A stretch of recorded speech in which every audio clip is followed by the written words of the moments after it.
आप भी अपना नया डेंटल क्लिनिक ओपन किए हैं या फिर ओपन करने वाले हैं तो ये वीडियो आपके लिए है। नमस्कार, मैं डॉक्टर श्याममणि यादव आज आप लोगों के साथ अपनी क्लिनिकल जर्नी की एक्सपीरियंस को शेयर करूंगा और उम्मीद करूंगा ये वीडियो आपके लिए हेल्पफुल हो।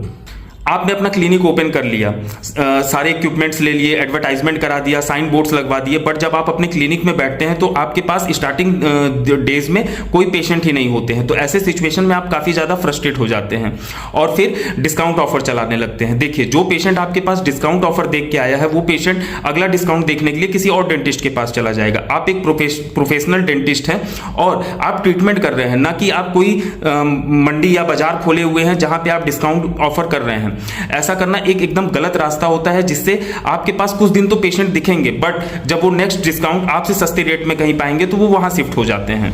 दूसरा होता है पेशेंट के साथ कम्युनिकेशन। मतलब आप पेशेंट के में जो भी ट्रीटमेंट करने वाले हैं, आप पेशेंट को अच्छे से उस चीज के ट्रीटमेंट के बारे में बताइए, जिससे पेशेंट इस चीज को समझ सके कि उसके में क्या ट्रीटमेंट होने वाला है। जैसे अगर आप आरसीटी कर रहे हैं तो क्यों कर रहे हैं, अगर एक्सट्रैक्शन कर रहे हैं तो क्यों कर रहे हैं, या फिर जो भी ट्रीटमेंट कर रहे हैं तो उसका रीजन उसको बताइए और इससे उसे क्या फायदा हो सकता है। अगर आप पेशेंट के साथ अच्छे से कम्युनिकेट करेंगे तो पेशेंट का ट्रस्ट आप पे बिल्डअप होगा।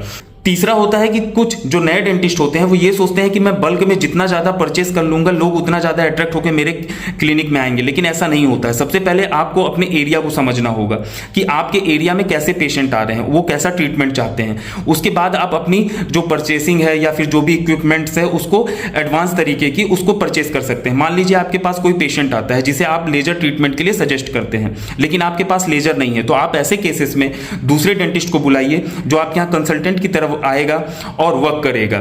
इससे क्या होगा कि आपके क्लिनिक में एक तो कंसल्टेंट आने लगेंगे, दूसरा ये होगा कि जो पेशेंट होता है वो बाहर जाके लोगों से ये बात बताता है कि इनके क्लिनिक में मैं गया था और मेरा ट्रीटमेंट लेजर द्वारा हुआ था, बिना पेन के हुआ था। तो इससे आप बचें, बल्क में कभी भी परचेसिंग ना करें।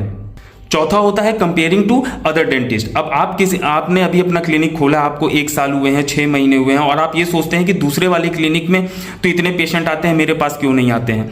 आप अपना 1 साल जो है आप उसके 10 साल या 8 साल के जो एक्सपीरियंस है उसके साथ कंपेयर कर रहे हैं। ये पॉसिबल ही नहीं है। पेशेंट अपना ट्रस्ट आप पे देखने आता है, ना कि आपकी क्लिनिक देखने आता है।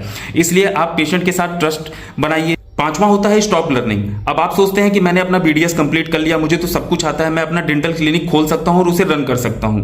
देखिए, आपको सबसे पहले अपना एक्सपीरियंस गेन करना होता है। आप दूसरे क्लिनिक्स में काम करते हैं जिससे आपको वहां पे एक्सपीरियंस मिलता है और वो एक्सपीरियंस ही आपको आपके क्लिनिक में ट्रस्ट गेन कराता है। इसलिए कभी भी अपने आप को ये मत सोचिए कि मुझे सब कुछ आ गया है। हमेशा एडवांस टेक्नोलॉजीज को सीखिए और उसे अपने क्लिनिक में इंप्लीमेंट कीजिए। देखिए, इस वीडियो का मेन कंक्लूजन यही है कि आपको हमेशा अपने काम पे